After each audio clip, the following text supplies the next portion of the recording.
Hi everyone, welcome to my inventory management tutorial video. I'm going to go over some of the basics and advanced things of inventory management in the game 7 Days to Die. So, first thing I'm going to do is open up my inventory window by pressing my inventory key. And there's three components. I'm going to start here at the bottom. This is your toolbar, or your also known as your tool belt. It has a little belt things on there. This is where you place the items you want to use to interact with the world. So if you want to drink some water, you can place it here.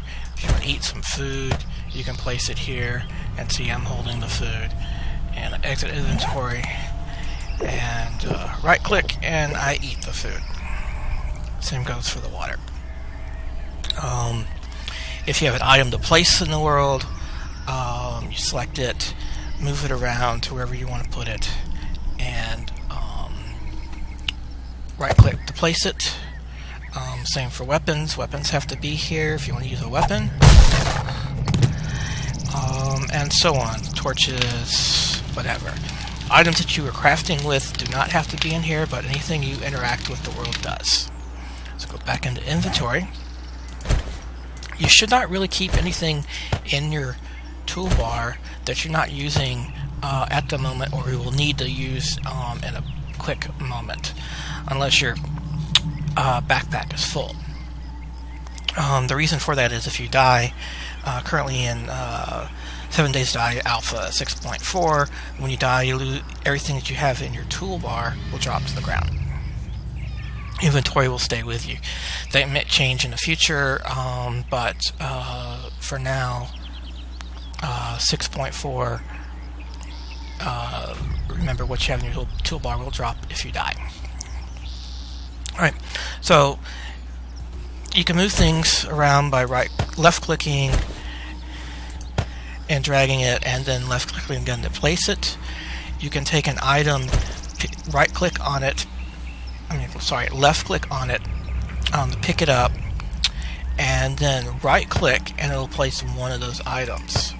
If you right click on the item, it'll pick up it'll pick up half the stack, or close to half as it can get, and you can then left click to put it down. Now a lot of stacks have limits. Some items like water, the limit's 5. Most of them is stacks of 64. That's why you see all these that have 64. You'll see some things that have higher numbers on here. This stack limit is actually 64, but there is a way to get around that. Actually, a couple different ways. So if I try to take this one and drop it on here, it actually swaps. It does not add to it. If I take this one and do right click, it's actually adding to that stack, taken away from the stack I'm currently holding. But again, I can't increase that stack size by doing it in inventory like that. So there are ways to combine it by using the crafting window. You do have to know the recipe, and what you're looking for are recipes that have only one instance of that item, preferably a recipe that only has that item, period. So like these wood planks, I stick it up here and it makes plywood. But I can go down here to plywood,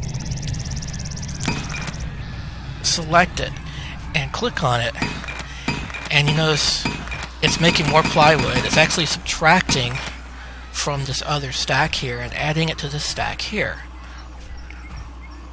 Now I can do this real quick. Take the whole stack, add them both together. Now I have a choice.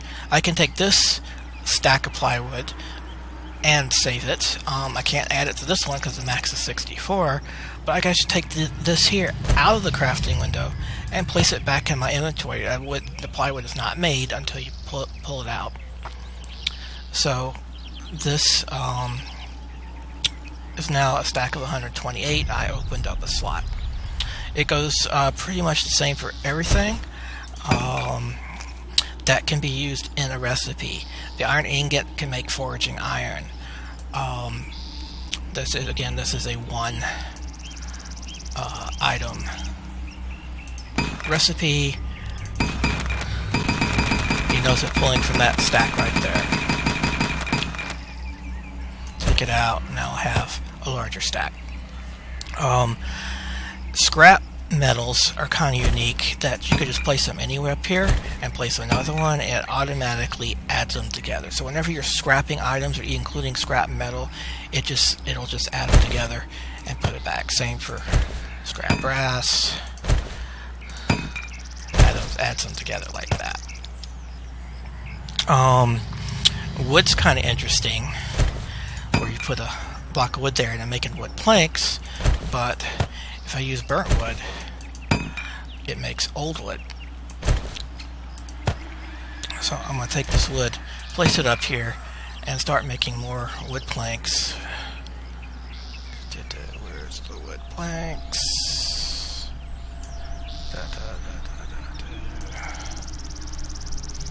There we are, wood planks. And you see it's pulling from that stack that was next to it.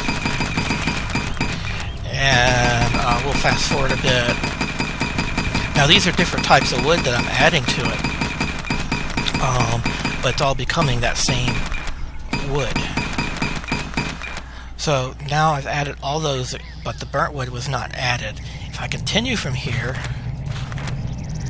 it doesn't allow me to add the burnt wood. But again, I have this wood, it's all birch now, and I opened up 2 slots here. When you make plywood, or old plywood, it can be made into sticks, and you can do the same thing. So you go down here and get the stick, and you see it is actually taking from the plywood to make the stick, because both of these recipes can make a stick. So old plywood makes a stick, and regular plywood makes a stick. So I'm actually pull this out, put it down here. Now I have this huge stack of sticks. I have 3 sticks here, and I have this here. Sticks make sharpened sticks. So you just go down and select a sharpened stick. And there, I got rid of that small stack, and now that larger stack is adding to it. If I pull it out of sharpened stick, I have that many sharpened sticks, but if I pull it out of here, I just have those regular sticks. It's always good to have a lot of sticks with you. Brown grass, same thing. I can go here and get the recipe for brown grass. It goes into plant fibers. I'm adding these 2 grass stacks together.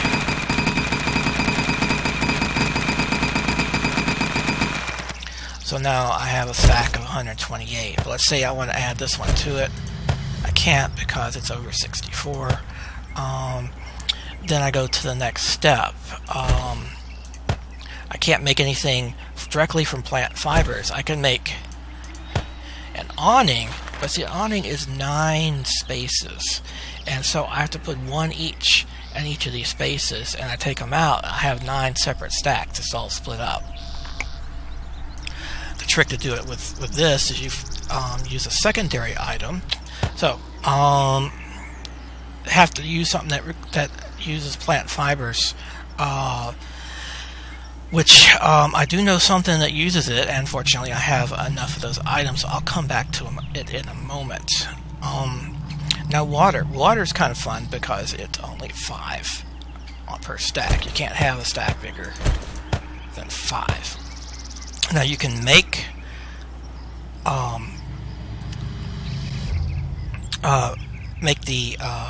using crafting, you can make glass panes, and then also make forging iron, and then take these 2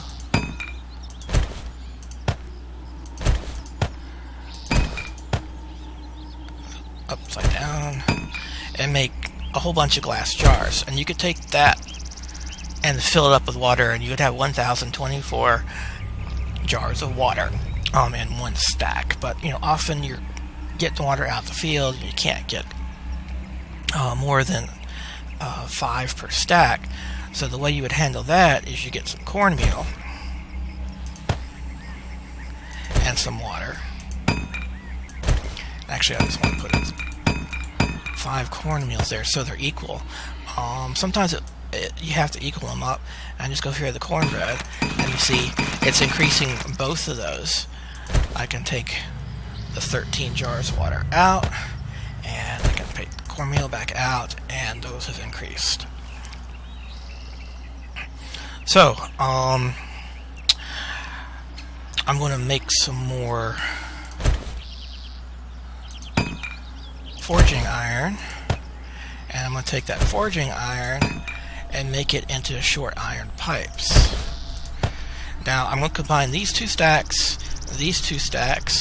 with using the gunpowder, because I can make one of my favorites, which is the pipe bomb. Now you notice how I'm here, I selected the pipe bomb and it put 1 each in there, and I don't have to click through this that many times. Actually 500 would be the most I could do, because the gunpowder is 500. So I can stick the gunpowder up here, I can stick the fibers up there, bring this back down, because it won't combine the stack. And I can take that stack and put it in there, and then just start going up with my pipe bomb.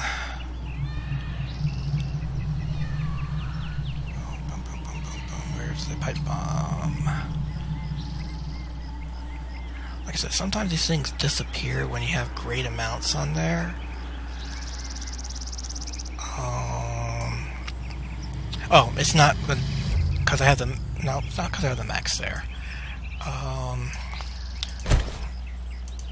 So let's try that with a little bit less. See if it shows up.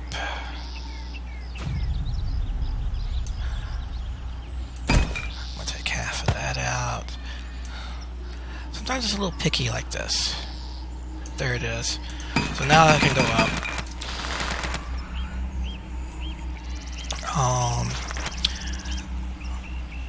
I've reached the max on the plant fibers. So it's not going to go any further than that.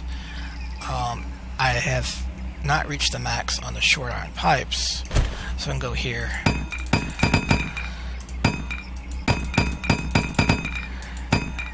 and switch them out, and now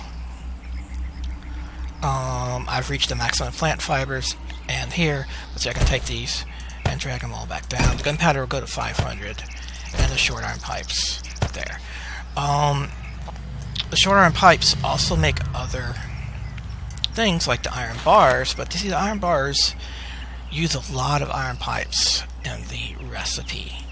So you don't want to say 5, 10, 19 iron bars, iron pipes that make the iron bars, so you don't really want to do that. Metal trussing, it takes 8.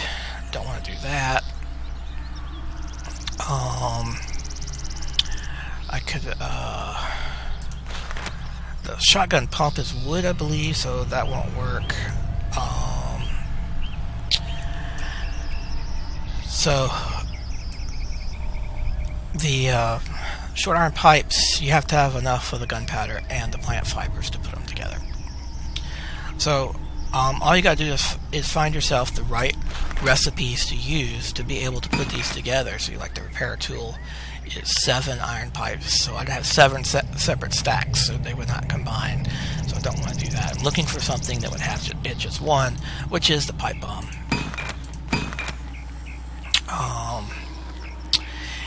And unfortunately, I would need more than the number I have here to be able to combine those together. That's my tutorial. Hope it helps you out in managing your inventory. Thanks. Goodbye.